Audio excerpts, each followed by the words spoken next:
Welcome to this edition of the Million Dollar Mastermind podcast. This is where we pick the brains of high achievers from all walks of life and get their hard-earned, real-world insights on winning. I'm your host, Larry Weidel. Well, it's not only political skill if you have the powers that be, the decision maker on your side. Right. And then it's like facts, it's like facts, faith, feeling. We always tell people in making sales, it's like, really in life, you follow facts and the feelings will come. You put your faith, are you going to put your faith in your feelings or the facts? And what you have figured out, and this is why you're in the pole position now, is that the numbers are the facts, and you've got to analyze the facts and let the facts speak for what needs to be done. And that puts you in a situation where good feelings are going to come because the results are going to be there. Now, implementing some of these big changes, that you have any experiences that you can recall about, you've got the facts, you've got the data, you've got the approval of up there, but you've got to now implement.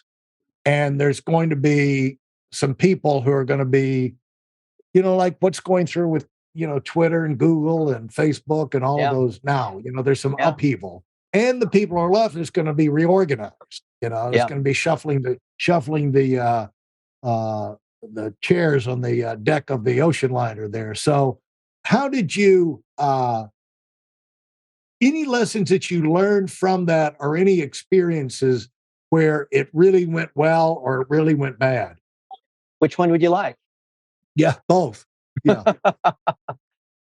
I remember one night I was looking at our sales data on AA.com, and I noticed that a lot of people were doing fare quotes. They want to know, what's the price from LA to Miami, round trip on December 18th. They want to look at a vacation for their wife, maybe it's Christmas or something like that. But a lot of people were looking at the fares, but they weren't actually putting in their credit card to buy. And so this cost us a lot of money. In fact, we were losing $1 million a month because every time someone did a fare quote, that charged us a penny. You can imagine when the internet opened up 25 plus years ago, people weren't really okay with putting in a credit card because, nowadays, it's whatever, it's safe. But back then, it was like a risky thing to put a credit card into some website. How do you know what's going to happen? It's on the internet, might not be safe. And so we were racking up these bills of $1 million a month and growing from all these people who wanted to check the price. But they didn't, you remember, Larry, people didn't know, well, maybe the price will go down. Maybe I'll check tomorrow. Maybe I'll go to the travel agent. Maybe the other airline will want to run a sale. But how do I really know that that's the best price? So they wouldn't actually buy the ticket then. So they'd come back every couple of days and check the price. And that cost us a ton of money. But then I looked at this and I said, of the people who actually purchased the tickets online, what was it about them versus the people who were just looking at the fare quotes? And I found that I did a look to book ratio chart, kind of like a grid on people who checked the price 1, 2, 3, 4, 5, 6, X number of times. And then people who bought 1, 2, 3, 4, 5, 6. So people who are really good customers, they would do 10 searches and they'd buy 10, which, be a line down here. Right. And there's people that would look 10 times and buy none. And any kind of combination, they'd look 5 times and buy once.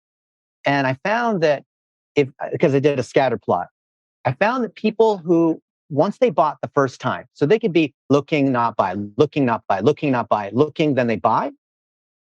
Then their next behavior, each time they look, they're more likely to buy each time.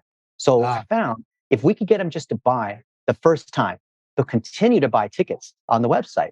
And I could clearly prove that this was the case. Yeah. So I said, well, if they buy through the website, we're not paying the commission to the travel agent. We're also not paying the commission going to like an Expedia or Travelocity, and plus we control the relationship. And it's just a lot better to have it come through our site directly because we can personalize it and we can offer other things. So let's offer a first-time booking bonus of 5,000 miles. So if you book on the web, that was my idea. My idea.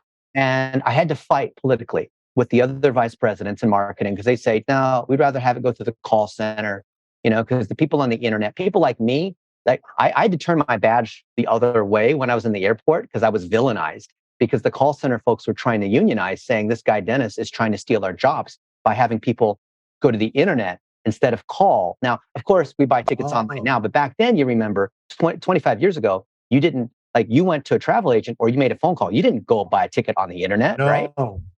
Right. So this idea, there was a lot of channel fighting. So the people who ran the call center, they hated me, even though I made the argument, it's made a lot of sense, and we wanted to own the customer relationship. We could drive more incremental sales, all these kinds of things. And I found, I did some calculations. You know what a mile is worth to the airline? No. Well, so my mentor was the one who invented the loyalty program. So you probably have credit cards where you earn points and things like that. Right. Sure. That was invented by my mentor. So that thing that we invented for the airline industry was also used for credit cards. Like, all loyalty programs came from what my mentor created because he invented the original loyalty program. Oh, and so we found that Citibank would have the Citibank Advantage Visa, and Citibank would buy at the rack rate, which is like the base price of 2 cents a mile. So consumers basically value miles at 2 cents. Our actual cost of a mile is a penny.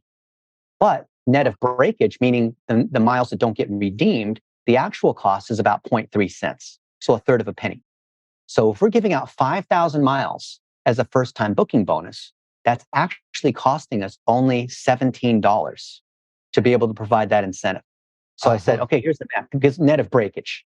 So we're not saying the rack rate at 2 cents, because if it's 2 cents, now all of a sudden that incentive looks like, $100. And that's like, well, if the average ticket price is $350, why are we going to give a $100 incentive? That math doesn't make any kind of sense. Yeah. We could argue the lifetime value of the customer. Oh, if they buy the first time, they'll keep buying. And thus, we pay $100 to acquire several $1,000s of lifetime value. But I said, for $17 to acquire a customer and keep them loyal to American Airlines, and then we know the follow-on effect where they'll continue to book because they see it's a safe experience, because, we gave them some initial miles. Other executives wanted to argue. They said, well, I don't want to give them 5,000 miles at once. I want to give them 1,000 miles for each booking. And after 5, they would. I said, no. The math clearly shows that if they book the first time, they'll continue to book. So let's not make this thing where they have to book 5 times, because most people travel twice a year for like Christmas and Mother's Day. Or like they travel twice a year.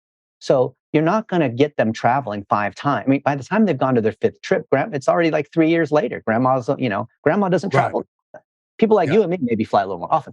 So I said, we need to make it on the first time, and we need to implement this. So I got it through politically, because I pulled the strings of the big boss.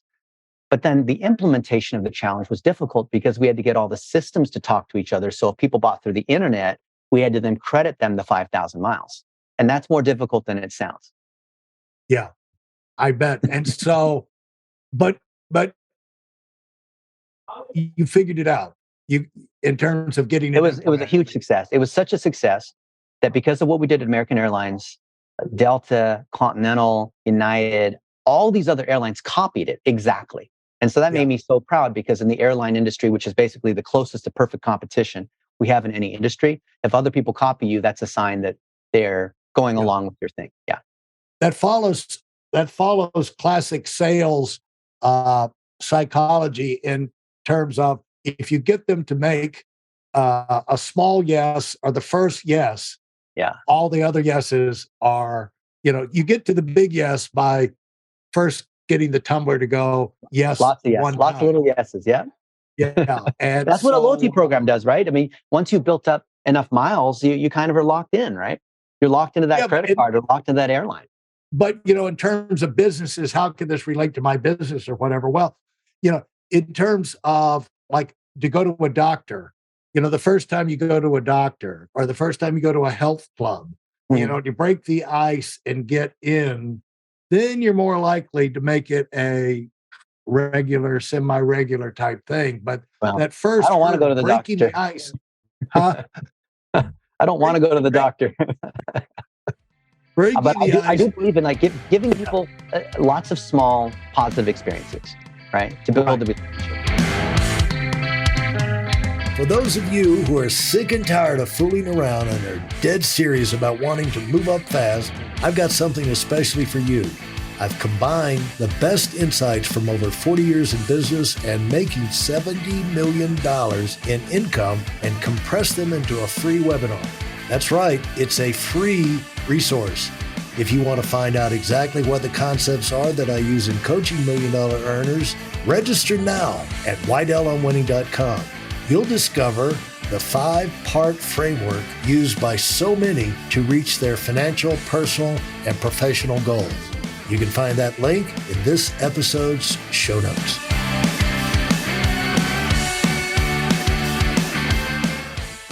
Absolutely. And give them that, especially a little extra encouragement the first time is something we can all, growing our business, we're going to be adding new clients, new customers, expanding into new areas. And so, this is something for us to think about as we're growing our businesses and expanding. And you had times where you said implementing it didn't go well. Yeah. That happens more often than not. Most people never really talk about that. So I'll give you an example. One of the ideas a friend and I had at Yahoo was, because we like to eat a lot, was to create food.yahoo.com. Now, you remember Yahoo was a portal. So we had sports, shopping, travel, finance, small biz, horoscopes, mail, all these different properties within the overall Yahoo. So I wanted to create the food property, because this is before Uber Eats and before DoorDash or these other sorts of places. And I thought Yahoo would be a great place where we could list out all the restaurants. And then each restaurant can upload their menu. You could have ordering. Now, granted, this was 20 years ago. Okay. This was not a thing today. Like there's all these other seamless web, like there's all these guys that Yelp. There's guys that do this. 20 years ago, none of those guys existed. So what would you do, Larry, if you wanted to know what was on the menu at the Chinese restaurant down the street? You'd have to call them, and good luck speaking to them, or you'd have to get the flyer, or you have to drive over there and get the menu. Like, you wouldn't know what's on any of the menus. Remember 20 years ago, you didn't know what's on any of the menus. What would you, there was, the internet didn't have this. Today it's there, because you have all these review sites and social media. There's no social media back then. So I said, let's create a portal where all the restaurants could then register, and they'd register for free. I mean, why wouldn't you want to register on the world's most popular website? And then you could upload your menu, keep it up to date, let people know what your hours are. Do you have any specials? Do you do catering? All these kinds of things. And I thought it was a great idea. I built a financial model on how many more people would come to Yahoo because of this. We did a little research and we found, so let's see, Larry, what time is it where you are? You're at Palm Beach, so it's almost same thing with you. Yeah. Almost 4 p.m. And let me ask you, have you decided what you're going to have for dinner tonight? No, we haven't. No, you haven't, but you're probably going to eat something in the next couple hours, right? Exactly. Okay. Now, we found, guess what percent of the time, within 3 hours of dinner, people have not decided yet what they're going to eat? Yeah. 70%. Is that right? 70% of the time, 3 hours prior to the meal, they haven't decided. So how do you decide? Well, because the wife's going to decide at some point, because maybe you're driving back. I know it's like COVID days now, but maybe you're driving back from the office, and along the way, you drive by a restaurant, you see their sign, so you pull into there and you buy their thing. Or maybe a friend calls you up and says, hey, let's go to this one place to eat. You're like, yeah, sure, let's go to eat. But those decisions are made in the last hour. That's just how it is, especially among guys. Like guys, they wait for the wife or girlfriend to determine what's going on. So because there's information gathering in that last hour prior to the meal, that my argument was that's a perfect opportunity for Yahoo to always be front of mind, because people every day have to eat. So they're always going to come to Yahoo. They're going to see what the recommendations are. So you remember like Spotify or iTunes or Netflix, if you watch this movie, you also like that. So if you like this restaurant, you might also like this friend. This is before Groupon. This is like this was our idea before any of those other guys made it popular. This just shows you like how ahead we were. But it died because the COO of Yahoo said, we're a software company and your business plan requires that we hire 200 customer service agents to process fax machines. Because back then, like even today, they're still using fax machines because they have to scan their menu and we like character recognition, upload that kind of stuff. And there would be a certain level of support that we'd have to provide. So it made us look more like a services company than a software company. And Yahoo was trying to keep at $1 million of revenue per employee to be able to keep that multiple on Wall Street. So if we added another 200 employees, we had to add another $200 million of immediate revenue, which our business plan couldn't justify. So the whole thing got killed. Yeah. Can you believe that? That would have been a fantastic idea. I mean, it was before Yelp and Groupon and Seamless Web and any of those. Yahoo was, I know I'm like reminiscing, but Yahoo was the portal back then, and we could have pulled that off. Yeah. I want to ask about Yahoo, but I don't want to put people on the spot. You're like, who was running it at the time? But anyway, I have a guess. I have a guess. But anyway, you won't name people. Right. The thing is, right now, you're living a life, and you have for a long time, where you're calling your own shots, you're doing what you want to do, and basically the sky's the limit. You get lots of positive feedback. And what is the driver for you to keep you going at such a high speed? Because you're saying, I get this question too, so I'm going to throw it at you. You know, you're just in Pakistan, you're in Miami, you're going. Now, are all these, they're all different business related type trips. And so what, in the middle of the night when you can't sleep and you wake up and you say, why am I doing this? Or am I, again, with the COVID, going through, I think everybody had these times during COVID, where you were quarantined and shut down like that. But what do you say to yourself that keeps you fresh, let's say, and energized? Because I could say what drags you down, and there's 100 million things that could drag you down. But what is your go-to thing in terms of coaching yourself? Because one of my principles is that you have to be your own best self coach. Because life, when you're running things, you're a high achiever. Life moves very fast. You make a lot of decisions. They're not always, they don't always have the positive result, but sometimes they're static, sometimes they're sparks, but usually well-intentioned. If you step over the line there, and apology here and there, and you can keep on going if you can keep your head screwed on right. So how do you keep your head screwed on right to stay on track, enjoying and taking advantage of the opportunities in front of you? Well, I wish I could say that I was super well organized and my head's on track, but I have one simple rule. I make decisions based on who is a cool person to hang out with, right? I surround myself with people who want to make an impact. Usually these are entrepreneurs who have already exited or done something amazing.